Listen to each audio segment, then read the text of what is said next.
रास्ते में कितने मुलजमान ने थड़ा लगाकर इस गाड़ी पर अंधाधुंध फायरिंग अपने खावंद को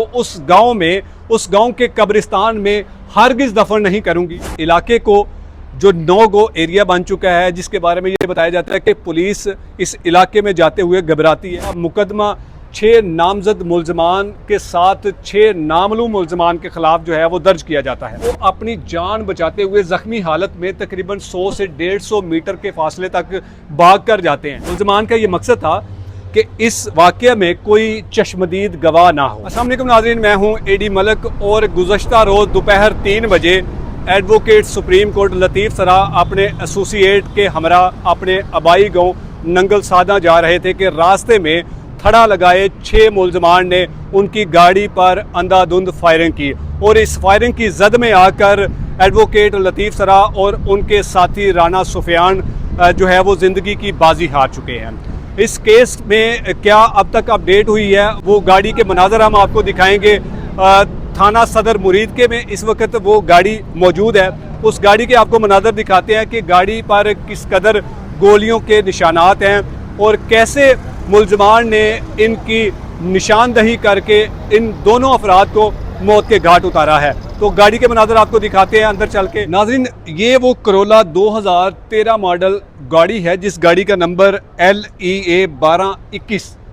इस गाड़ी पर एडवोकेट सुप्रीम कोर्ट लतीफ़ सराह जो अपना आखिरी सफ़र कर रहे थे, ये जैसे ही लाहौर से अपने आबाई गांव नंगल सादा जाते हैं और करशी वाला इंटरचेंज पर ये उतरते हैं और नंगल सादा की तरफ जैसे ही इनकी गाड़ी का रुख होता है और रास्ते में पहले से जो थड़ा लगाए मुलजमान वहाँ पर बैठे हुए थे और इन मुलजमान ने इस गाड़ी पर अंधाधुंध गोलियां बरसाना शुरू कर दी हैं। इस गाड़ी के जो हालात इस वक्त मैं आपको दिखाऊं, जो कि मैं नहीं दिखा सकता क्योंकि ये पूरी की पूरी गाड़ी खून से आलूदा है और इस गाड़ी के अंदर जो है वो मुकम्मल तौर पर पूर्ण आलूद ये गाड़ी है। लेकिन इस गाड़ी पर कितनी गोलियां बरसाई गई और जो लतीफ़ सराह जो अपने एसोसिएट एडवोकेट्स राना सुफियान के हमरा अपने आबाई गांव जा रहे थे और रास्ते में कितने मुलजमान ने थड़ा लगाकर इस गाड़ी पर अंधाधुंध फायरिंग की और इस फायरिंग की जद में आकर एडवोकेट लतीफ़ सराह जख्मों की ताब ना लाते हुए मौका पर ही जान बहक हो गए। हमारे पास जब वक़ुआ की तस्वीरें पहुंची तो इस गाड़ी के अंदर एक जदीद किस्म की राइफ़ल मौजूद थी। चूँकि इनके बारे में ये बताया जाता है कि 2022 में इनके भाई का कत्ल होता है और अपने भाई के कत्ल के मुकदमा की पैरवी के सिलसिले में एडवोकेट लतीफ़ सराह जो थे वो मुद्दई थे और अपने भाई को इंसाफ दिलवाने के लिए वो जदोजहद कर रहे थे। इस गाड़ी पर सबसे पहले गोली यहाँ पर लगती है और ये आप देख सकते हैं कि ये गोली का निशान है। फिर उसके बाद ये स्क्रीन जो कि शीशा आपको टूटा हुआ अंदर गाड़ी के अंदर बिखरा पड़ा है और बाकी जो गोलियां वो शीशे पर पड़ी दिखती हैं। इस जगह पर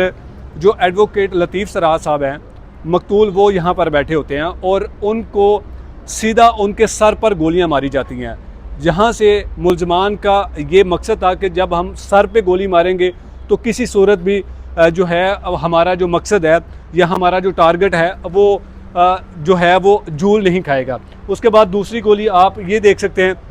कि यहाँ पर लगी हुई है और एक गोली इस गाड़ी की बॉडी पर यहाँ पर लगी हुई है और ये 3 गोलियाँ इस वक्त जो हैं वो गाड़ी की बॉडी पे आपको नज़र आ रही हैं। लेकिन इसके अलावा जो गाड़ी मुकम्मल तौर पर जो है वो बिल्कुल ठीक है। इस तरफ से आपको दिखाते हैं कि वो कदर जदीद हथियारों के साथ फायरिंग की गई कि आप उसका अंदाज़ा इस गोली से लगा सकते हैं। यहाँ से ये गोली निकलती है और इस गाड़ी की बॉडी को चीरती फाड़ती हुई किस कदर ये आप बॉडी को देख सकते हैं कि बाहर की तरफ निकली हुई है और उसके बाद एक गोली यहाँ से इस बॉडी को चीरती हुई निकलती है। और सोचें कि जो अंदर 2 सवार थे जो गाड़ी पर सफ़र कर रहे थे, इस स्टीयरिंग पर जो है Rana Sufiyan advocate Lahore high court वो इस गाड़ी को ड्राइव कर रहे थे। और इनके बारे में ये बताया जाता है कि एडवोकेट लतीफ़ सराह जब भी अपने आबाई गांव आते थे और अपने मुतलका थाने में वो इतला देते थे कि मैं अपने गांव जा रहा हूं तो मुझे सिक्योरिटी फराहम की जाए। तो इनको सिक्योरिटी फराहम भी की जाती थी थाना सदर मुरीदके की जानिब से। लेकिन कल का ये जो दिन था, जो अफसोसनाक वाक़या दोपहर के 3 बजे होता है, तो इन्होंने क्यों अपने मुतलका थाने इतला नहीं दी, या फिर क्या वजूहात हो सकती हैं कि वो भूल गए थे इतला देना, या फिर क्या मकसद हो सकता है। लेकिन इनके जो कातिल, जो कि इस वकुआ का जो मुकदमा एडवोकेट लतीफ़ सराह की जो जोजा मोहतरमा मिसबा लतीफ़ सराह, जो कि पेशे के लिहाज से वो ख़ुद भी एडवोकेट हैं, वो इस वकुए की मुद्दईया बनती है और इसका मुकदमा 6 नामजद मुल्ज़मान के साथ 6 नामलूम मुल्ज़मान के ख़िलाफ़ जो है वो दर्ज किया जाता है। यहाँ जब हम इस थाने में पहुँचे और इस थाने के कुछ अहलकारों के साथ हमारी बात हुई, जो इस वकुए की जो 15 की कॉल चलती है, और 15 की कॉल पर जब वहाँ पर पहुँचते हैं तो वहाँ जाकर देखने वाले जो मुलाजम थे, जो एहलकार थे, उनके मुताबिक ये कि जो इस सीट पर जो राना सुफियान एडवोकेट हैं, जो कि अब इस दुनिया में नहीं हैं, वो अपनी जान बचाते हुए ज़ख्मी हालत में तकरीबन 100 से 150 मीटर के फासले तक भाग कर जाते हैं। लेकिन ख़तरनाक मुल्ज़मान का जो मकसद था कि इस गाड़ी में जितने भी सवार मौजूद थे, हमने उनको मौत की नींद सुलाना है। तो जैसे वो यहाँ से भागकर तकरीबन 150 से 200 मीटर का फासला तय करते हैं और पीछे जाकर एडवोकेट राना सुफियान को भी गोलियों का निशाना बना देते हैं और उनको भी कत्ल कर देते हैं। मुल्ज़मान का ये मकसद था कि इस वाक़ये में कोई चश्मदीद गवाह ना हो, क्योंकि अगर कोई चश्मदीद गवाह हो गया तो अदालत में चलकर हो सकता है कि मुल्ज़मान की निशानदही हो सकती है। तो नाज़रीन, इस वाक़ये के बाद जब ये 6 अफराद नामजद मुल्ज़मान के ख़िलाफ़ मुकदमा दर्ज होता है, तो हमारा जब मकतूल की जोजा से रब्ता हुआ तो उनसे जब हमने पूछा कि मकतूल की जो डेड बॉडी है या फिर इनकी जो तदफीन का जो अमल है वो कहाँ पर किया जाएगा, तो यकीन करें कि जो अल्फाज मैं आपको बताने जा रहा हूँ, इन अल्फाज को सुनकर आपकी रूह तक कांप जाएगी। मोहतरमा ने यह कहा कि मैं अपने खावंद को उस गांव के कब्रिस्तान में हरगिज़ दफन नहीं करूंगी। उसके पीछे जो वजह है वो ये वजह है कि कल को अगर मैं या मेरे बच्चे, जो मकतूल लतीफ़ के बच्चे हैं, वो अपने वालिद की कब्र पर जाएंगे तो मैं अपने बच्चों को इस तरह सरेआम कत्लेआम होते नहीं देख सकती, या फिर मैं अपने बच्चों का कत्ल होता नहीं देख सकती। तो उन्होंने अपने खावंद की जो मैयत है वो लाहौर लेकर वो चली गई और लाहौर के आबाई कब्रिस्तान में उन्होंने इनको सुपुर्द खाक कर दिया। जो एडवोकेट राना सुफियान साहब हैं, उनको उनके आबाई गांव नारोवाल में जो है उनकी तदफीन की गई। लेकिन पुलिस का ये कहना है, हम जैसे ही इस थाने में पहुँचे तो यहाँ के जो SHO रिजवान इलाही साहब हैं, उनका ये कहना है कि हम मुकम्मल तौर पर इस कोशिश में है कि 24 घंटे के अंदर अंदर ये जो कातिल हैं, जिन्होंने सरेआम ये वारदात की है, और इस गाड़ी के अंदर जो सवार 2 जो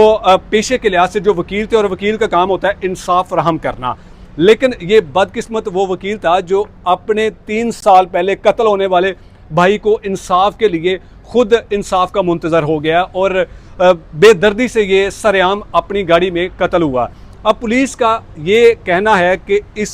वकुए के अंदर जितने भी मुल्ज़मान हैं उनको कैफरे करदार तक पहुंचा दिया जाएगा। अब जैसे ये रिपोर्ट होता है और फिर उसके बाद जो मुल्ज़मान की जानिब से सोशल मीडिया पर कुछ बयानात आना शुरू हो चुके हैं, वो बयानात कुछ इस तरह के हैं कि मुल्ज़मान का ये कहना है कि इस वाक़े के पीछे लतीफ़ सराह और एडवोकेट सुफियान के कत्ल के पीछे हमारा कोई लेना देना नहीं है। जैसा कि आप जानते हैं कि कोई भी मुल्ज़म जब इतना बड़ा हादसे में उसको नामज़द किया जाता है तो उसकी ये कोशिश होती है कि मैं जितना झूठ बोलकर ये ख़ुद को बचा लूँ कि मेरा इस केस में या फिर मेरा इस वाक़या में कोई अमल दखल नहीं है। तो ये एक रवायती अंदाज़ होता है, रवायती तरीका होता है मुल्ज़मान की जानिब से। अब देखना यह है कि पुलिस कब तक इस इलाके को, जो नो गो एरिया बन चुका है, जिसके बारे में ये बताया जाता है कि पुलिस इस इलाके में जाते हुए घबराती है, इस इलाके में सरेआम मंशियात फरोशी होती है, सरेआम इस तरह के वाक़यात होना पुलिस को और कानून को चैलेंज करने के मुताबिक है। SHO रिजवान इलाही का कहना है कि हम जल्द इस वाक़ये में जितने भी मुल्ज़मान हैं उनको गिरफ़्तार करने के लिए बेशुमार टीमें जो हैं वो तश्कील दी जा चुकी हैं। लेकिन अगर मैं मुरीदके की ये पहला वाक़या नहीं है, जिस वाक़या के बारे में हम आपको ये बताएं कि जी पुलिस ने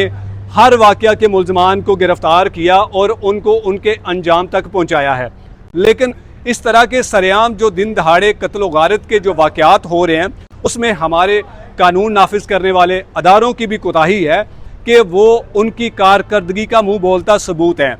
ये दोनों जो अफराद थे जो अपने आबाई गांव जा रहे थे और इनको कत्ल करने के पीछे जो मुल्ज़मान थे, किन्होंने इनके कत्ल की सुपारी दी, किन्होंने इनके बारे में बताया कि आज जो लतीफ़ सरा है वो अपने गांव आ रहे हैं। अभी ये अपने गांव नहीं पहुंचते, रास्ते में ही इनको मौत के घाट उतार दिया जाता है। अब इंतज़ार है कि कब पुलिस इनके कातलों को गिरफ़्तार करेगी